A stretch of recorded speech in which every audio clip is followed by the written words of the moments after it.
When the song of the angels is stilled, when the star in the sky is gone, when the kings and princesses are home,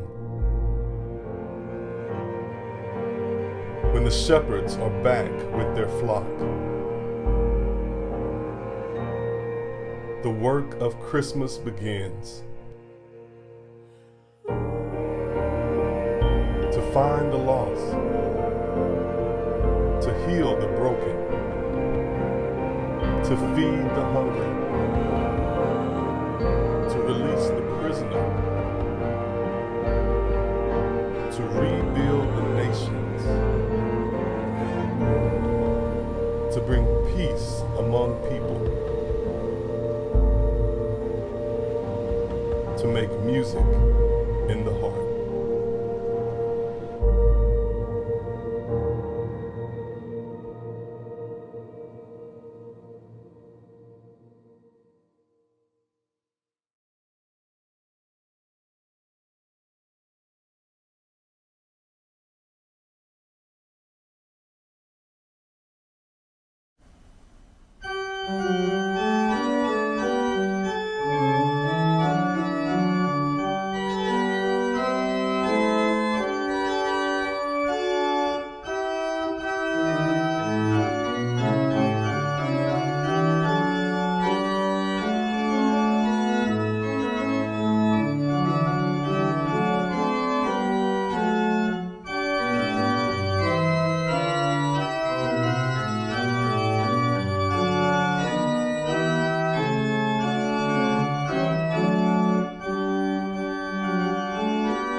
I believe in the sun, even when it's not shining. I believe in hope, even in the midst of fear or sorrow or struggle. I believe in hope. I seek the light of God's love and grace. Even in the dark, I believe in hope.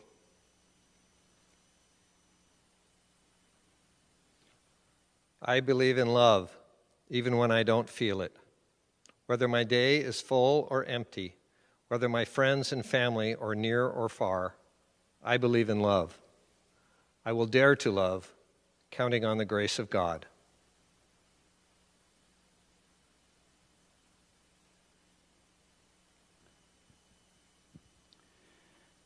I believe in God, even when God is silent, in the stillness of a peaceful, silent night. In the empty silence of sorrow, I believe in God. I will sing in joy because God has given me joy. I believe in the light that has come, that is coming. I see a star shining. I hear the glad tidings. I know that I am not alone. I believe in peace on earth and goodwill to all. Even when the sun is hidden from sight, even when love feels remote, even when God is silent, even then, I believe, we believe in hope, in love, in joy, in peace. In the name of the Christ child who comes tonight to reign in hope, in love, in joy, and in peace. Hi, Spencer. How you doing, Pastor Paula? I'm good. Here we are getting ready for Christmas morning, and when our folks see us, they will be having their cup of coffee, I hope by their fireside with their slippers on, or maybe they'll check in with us later on Christmas Day. I'm wondering how your Christmas morning goes these days. You don't have small children at home. I don't have small children at home. You think you'll get a chance to sleep in on Christmas morning? I hope so. That would be wonderful. In fact, it's kind of bittersweet. This is the first Christmas where we won't have our whole family together. So, yeah, my daughter is off and away. So that's going to be very interesting. And but I'm excited about it. It's going to be really fun to see how I do emotionally with it. Yeah. Christmas is, it can be, wonderful, exciting, and it also can have those experiences of new first traditions. Speaking of that, what are your traditions?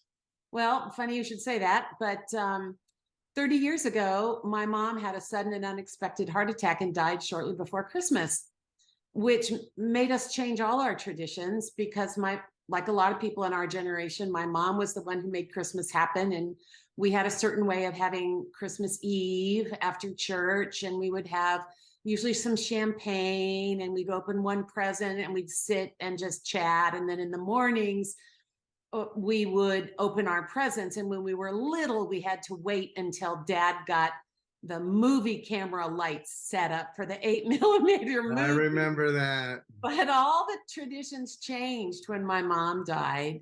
We began having Christmas dinner out a couple of years after she died, just so we could have things different. I think sometimes Christmas is poignant. Some years that really hits me harder than others. Other years I'm just enjoying my own children or my grandchildren, or I've traveled shortly after Christmas sometimes. Just all different. They're all different ways. And like you say, it can be all those things at the same time. I see your tree behind you, and some of those things on there look really special. Anything you could tell us about? Sure. Well, even if we don't have all of our loved ones with us, at this moment, like for me, these are the handprints of my kids when they went through grammar school. We've got those, and each of the ornaments actually means something. They're from a place that we've traveled or a place where our kids have made over the years. And believe it or not, I actually have this little one. I made this when I was in 7th grade. It's just ribbon around a styrofoam thing, but we still have them. So it's kind of not the store-bought idea, but it really is the things that have kind of meant something to us over the years. And so it really does have kind of that deep meaning and deep connection with it, Well, it's no secret that you're a sentimental guy. Yeah, that's true. Part of what we love about you. Yeah. Well, it's a special day in different ways for all of us. Exactly. Yeah. Exactly. And it feels like that reminds us that there's so many different ways to be family. I'm so grateful that we can have this technology and be sharing on Christmas Day morning, even though it's a Sunday, with our friends who are near and far. And on behalf of both Spencer and I, we hope those of you who are joining us live will share in the Facebook comments and then join us for Zoom fellowship just for a little short time afterwards. And those of you who are listening or watching later, it's our prayer that this will be a moment of spiritual uplift, spiritual peace, spiritual calm, spiritual joy for you in the midst of whatever's happening for you today. And we're so glad that you've joined us to be part of our family. Thank you so much. We hope you have a wonderful Christmas day as we continue in our worship today.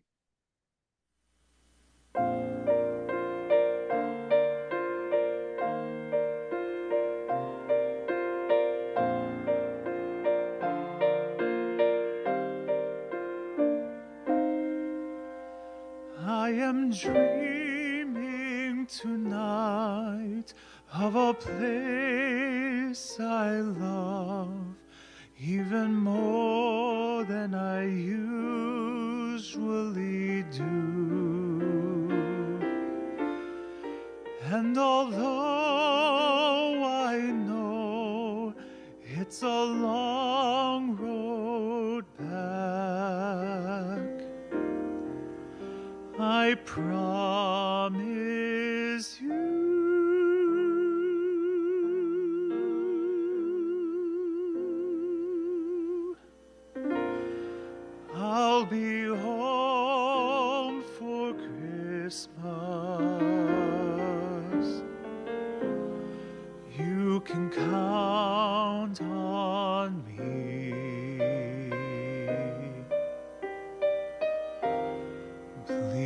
of snow and mistletoe and presents on the tree.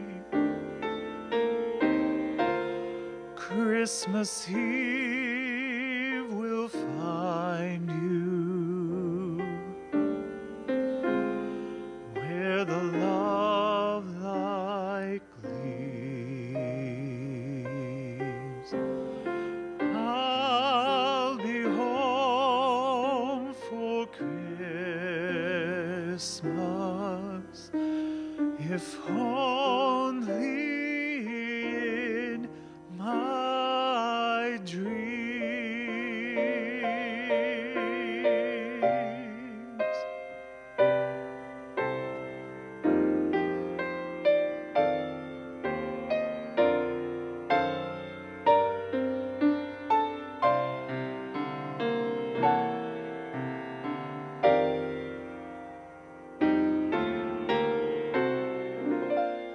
Christmas Eve will find me where the love light gleams. I'll be home for Christmas,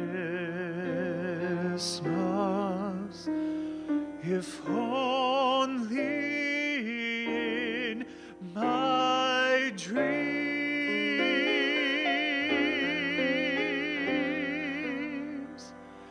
if only in my dreams.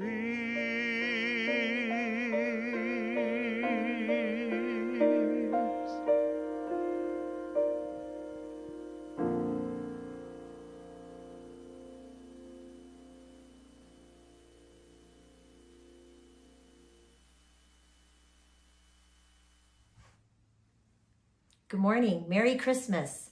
Whether you are watching this with family or you're waiting for a whole bunch of crazy family to come over later, or you're having a nice, cozy Christmas day, Merry Christmas.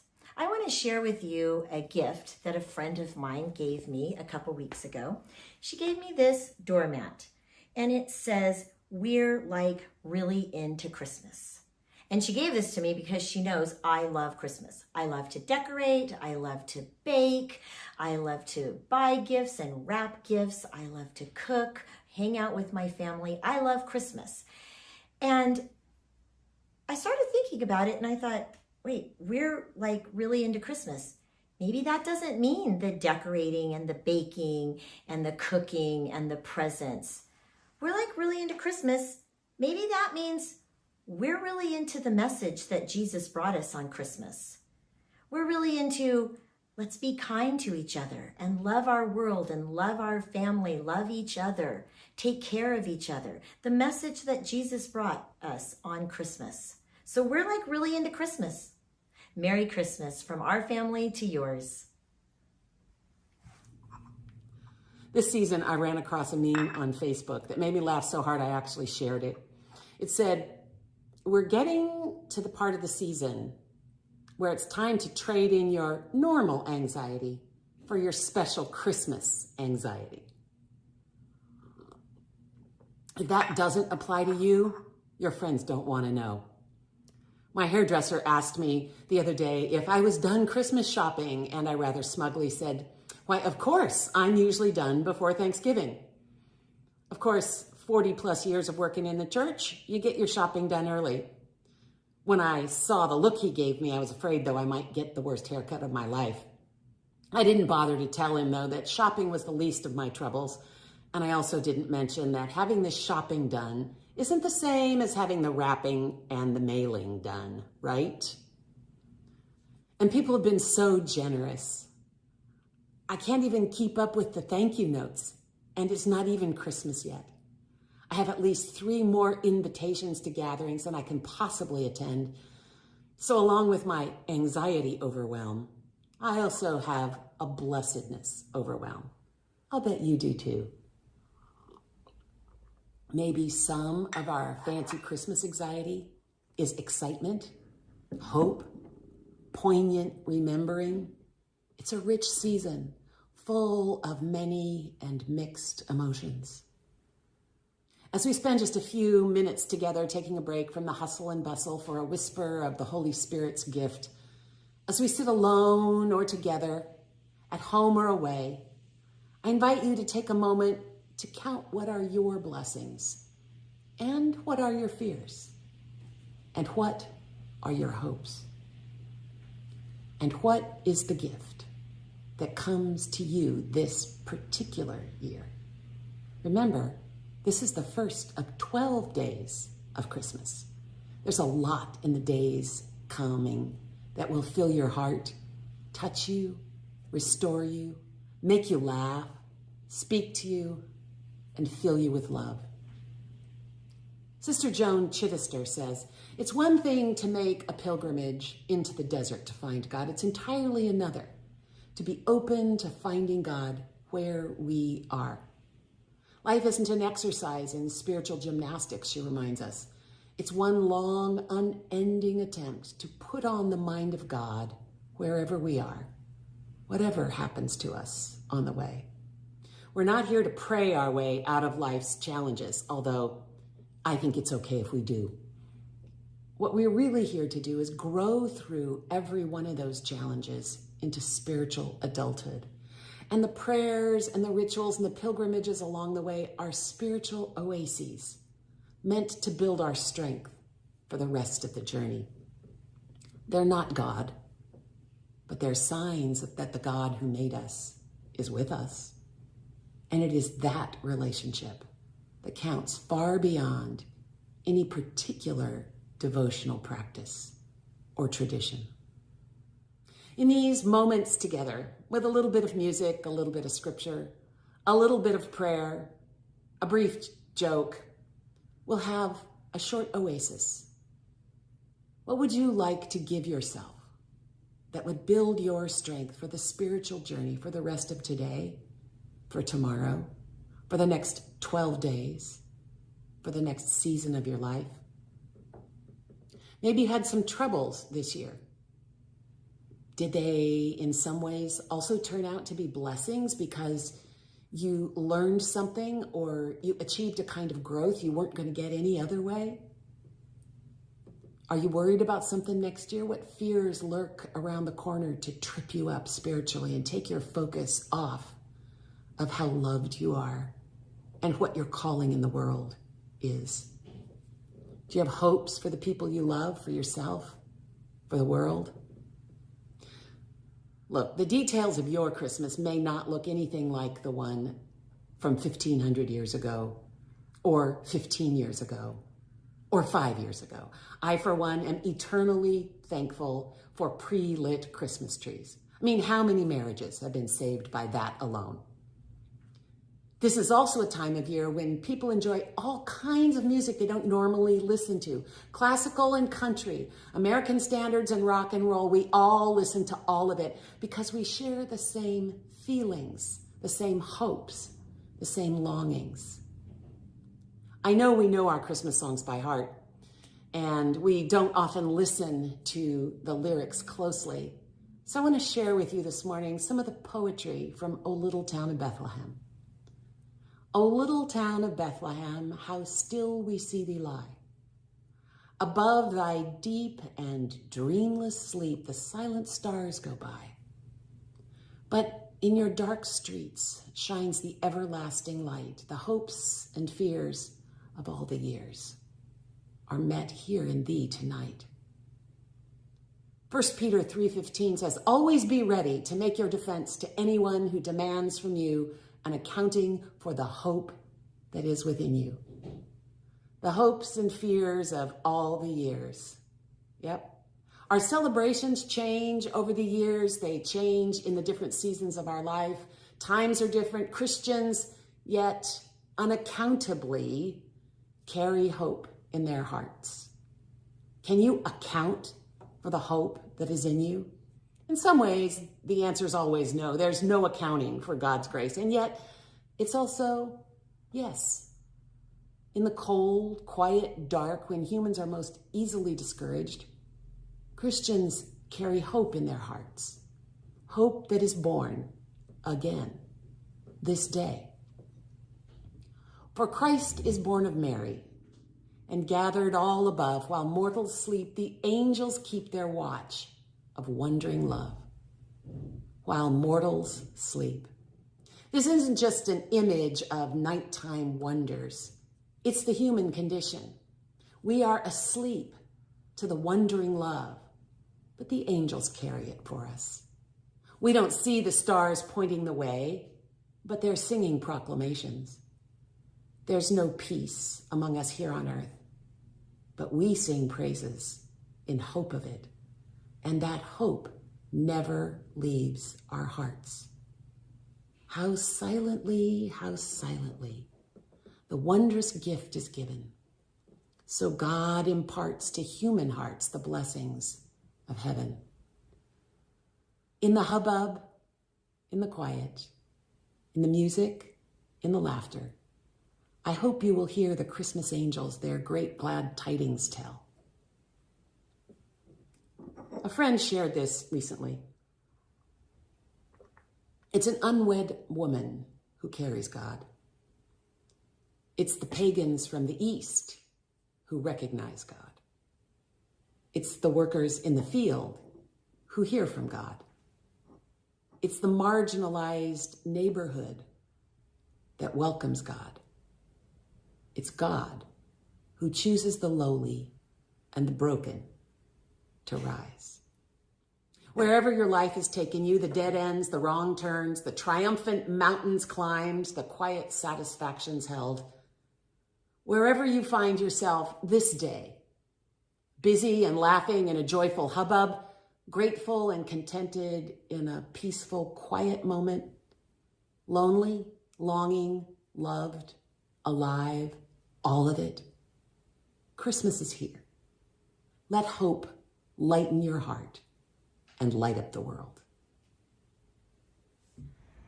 Hi, this is a time when we talk about living generously as a church. And instead of just talking about it, I wanted to show you how we are generous. It's with every can that you donate on the second Saturday of the month. It's with the scarves that you have been donating and knitting, and the hats that we are giving out. It's with every coat that we have given out that makes this church a beautiful place. It is a place where a coat gives warmth, canned good gives just a sense of warmth in the belly. It's also the generosity of every single stitch that's knitted here that is a warm hug. And so thank you. Thank you so much for the entire year of being such a wonderful, beautiful church that truly lives generously.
shall cease.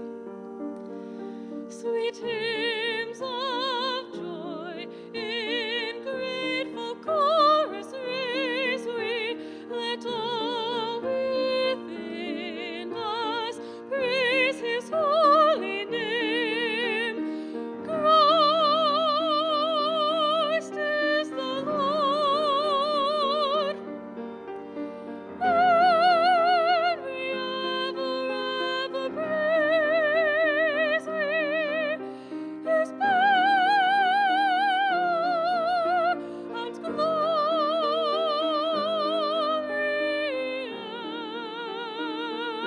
evermore proclaim. His power and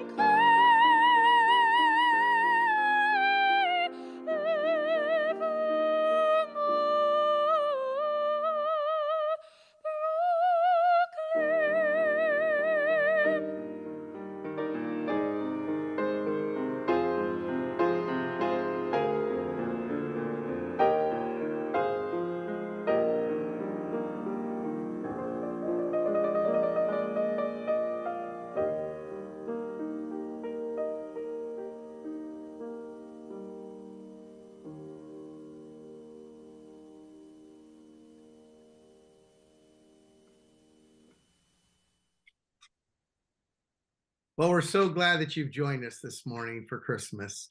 And it just reminds me that a friend of mine I was talking to, they're in Australia, and it is not a white Christmas for them. It's a warm Christmas for them. But our church family is around the world.